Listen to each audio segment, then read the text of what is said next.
Hello friends, good afternoon. मैं दीपक साहू। आज हम भारतीय अर्थव्यवस्था का अगला टॉपिक मौद्रिक प्रणाली देखने जा रहे हैं। अगर आप हमारे चैनल में नए हैं तो चैनल को सब्सक्राइब कर लीजिए, बेल आइकन को भी क्लिक कर लीजिए ताकि जब नया वीडियो अपलोड हो तो उसकी पूरी जानकारी आपको समय पे मिल जाए। तो देखते हैं मौद्रिक प्रणाली के बारे में। सबसे पहले जानते हैं कि यह होता क्या है, अर्थात मॉनेटरी पॉलिसी।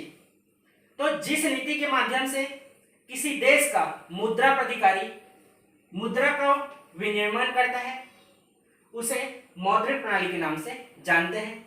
इसे ही मौद्रिक नीति या साख नियंत्रण की नीति कहते हैं। तो भारत में कौन जारी करता है? तो आरबीआई, भारतीय रिजर्व बैंक ऑफ इंडिया। देखते हैं कि कौन कौन से मात्रात्मक उपाय हैं जिसके माध्यम से मौद्रिक नीति जारी की जाती है। तो पहला CRR होता है, दूसरा SLR होता है, तीसरा रेपो रेट होता है, चौथा रिवर्स रेपो रेट, पांचवा बैंक रेट और छठवां ओपन मार्केट ऑर्गेनाइजेशन। ये होते हैं मात्रात्मक उपाय। तो सबसे पहले देखते हैं SLR के बारे में, जिसे हम वैधानिक तरलता अनुपात भी कहते हैं। तो यह होता क्या है कि कोई भी वाणिज्यिक बैंक अपने राशि का एक निश्चित अनुपात अर्थात स्वयं के पास विदेशी मुद्रा,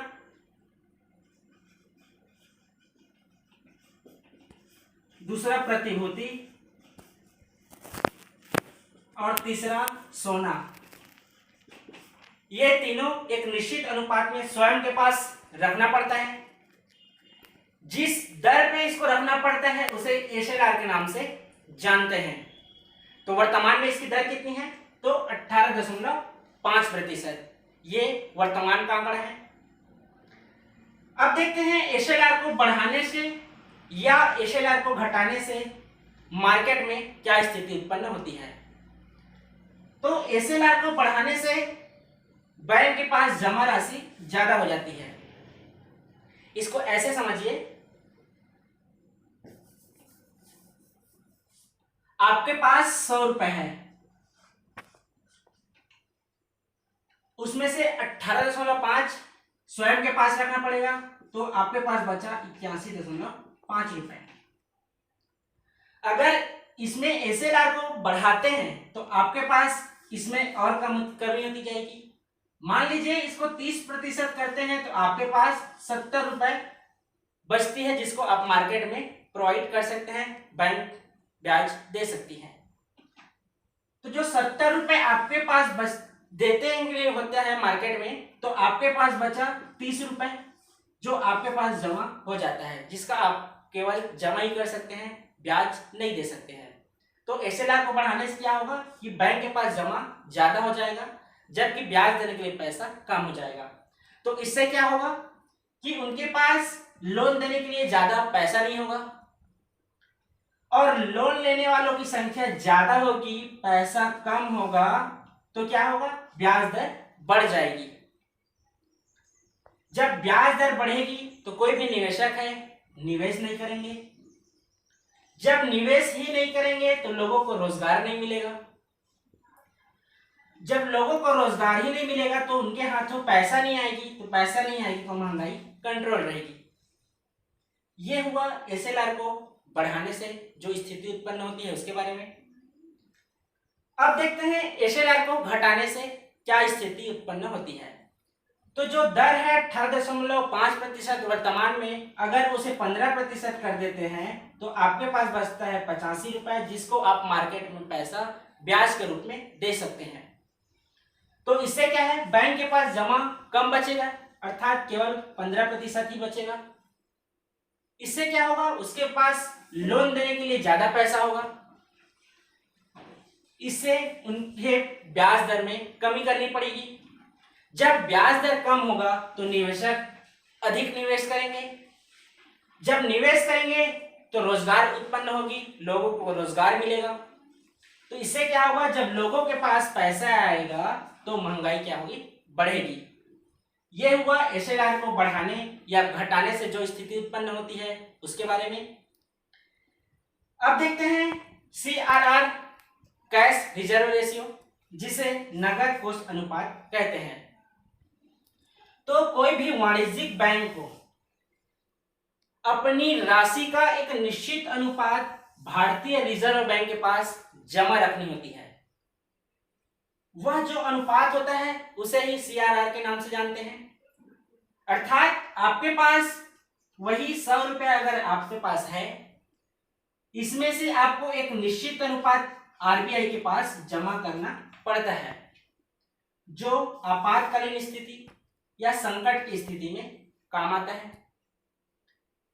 इसमें क्या है, वर्तमान में इसका CRR है,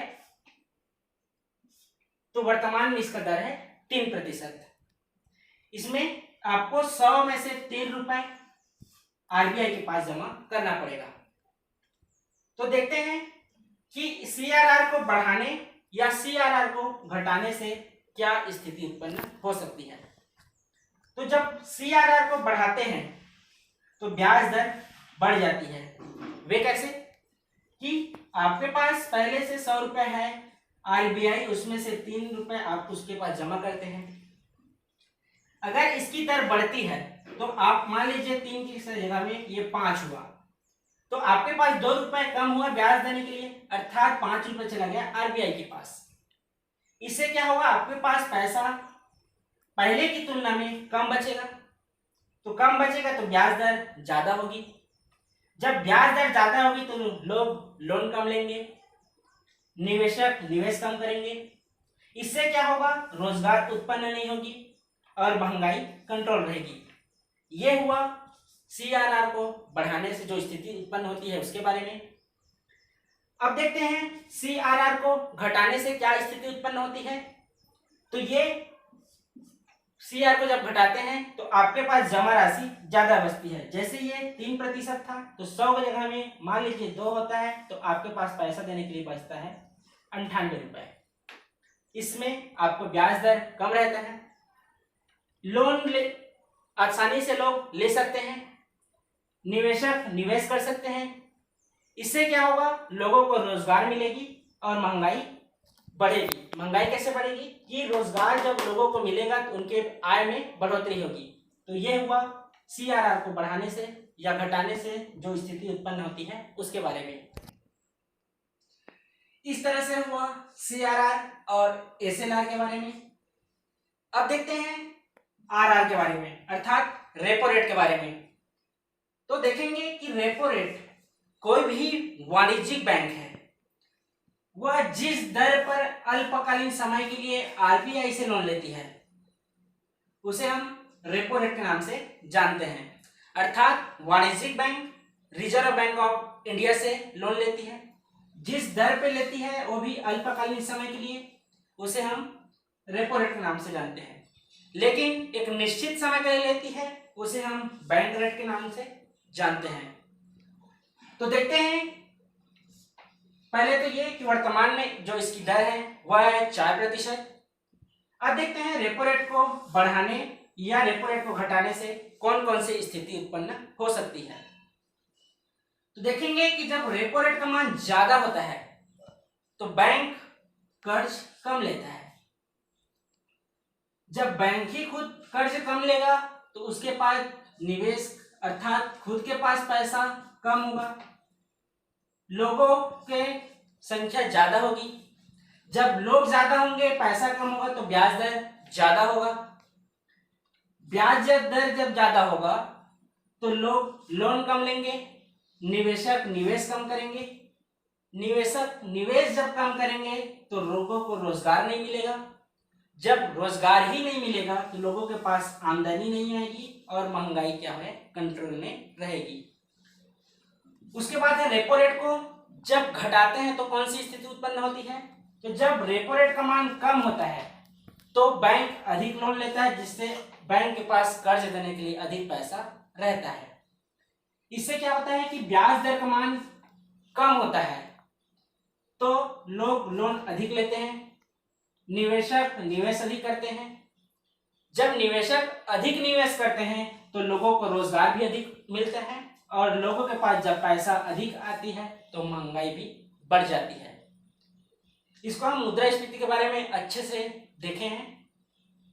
उसके बाद है रिवर्स रेपो रेट अर्थात RRR।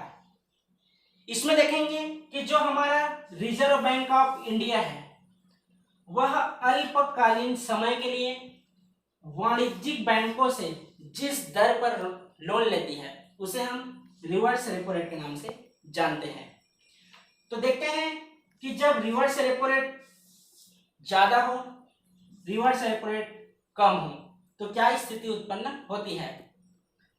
तो वर्तमान में इसकी दर क्या है 3.35%, जिसमें देखेंगे कि जो रेपो रेट का मान है 4% है क्योंकि वाणिज्यिक बैंक लोन ले रही है। वहीं रिजर्व बैंक ऑफ इंडिया जब लोन ले रही है 3.35%, तो इसमें वाणिज्यिक बैंक घाटा होता है। तो जब रिवर्स रेपो रेट इसकी जब दर ज्यादा होती है, दर बोल रहा हूं ना, तो बैंक के पास राशि कम बचती है। कौन से बैंक के पास? वाणिज्यिक बैंक के पास। जब पैसा ही कम रहेगा तो लोन कम देंगे। जब लोन देने के लिए पैसा उनके पास कम होगा तो ब्याज दर ज्यादा होगा। लोग निवेश नहीं करेंगे, जिससे क्या होगा, रोजगार नहीं मिल पाएगा लोगों को और महंगाई क्या होगी, कंट्रोल में रहेगी। इसी कारण में देखेंगे कि जब रिवर्स रेपो रेट की दर जब कम होगी तो बैंक अधिक राशि अपने पास रख सकता है, क्योंकि कम ब्याज दर पर बैंक भी, जो वाणिज्यिक बैंक है रिजर्व बैंक ऑफ इंडिया, को उधार नहीं देगी। इससे क्या होगा, जब बैंक के पास राशि ज्यादा होगा तो लोगों को अधिक लोन देगा, जिसमें ब्याज दर कम रहेगा। निवेशक अधिक निवेश करेंगे, जिससे लोगों को रोजगार मिलेगा और महंगाई क्या होगी, कंट्रोल में रहेगी। यह हुआ रिवर्स रेपो रेट के बारे में। सॉरी, यहां महंगाई क्या होगी, बढ़ेगी। अब देखते हैं बैंक रेट के बारे में। बैंक रेट, जिसमें कोई वाणिज्यिक बैंक है एक निश्चित समय के लिए आरबीआई से जिस दर पर लोन लेती है, उधार लेती है, उसे बैंक रेट के नाम से जानते हैं। याद रखेंगे, यहाँ निश्चित समय के लिए है वो बैंक दर है, जबकि अल्पकालिक समय के लिए रेपो रेट होता है। तो वर्तमान में इसका दर कितना है, 4.65%। उसके बाद है ओपीओ, ओपन मार्केट ऑपरेशन। इसमें आप देखेंगे कि जब लोगों के पास पैसा ज्यादा हो जाता है, पैसा क्या है, ज्यादा हो जाता है, तो हमारी जो मौद्रिक नीति जारी करती है रिजर्व बैंक ऑफ इंडिया, ये प्रतिभूति और बॉन्ड, ये दोनों का विक्रय करती है। कौन करती है? Reserve bank of India. क्यों करती है? कि पैसा जब मार्केट में अधिक होती है तो महंगाई भी ज्यादा होती है। तो महंगाई को कम करने के लिए ये प्रतिभूति और बॉन्ड बेची जाती है। ये होता है क्या है, एक दस्तावेज होता है जिसमें लिखा रहता है कि आपने कितना पैसा बैंक को उधार दिया है, ब्याज दर कितनी होती है।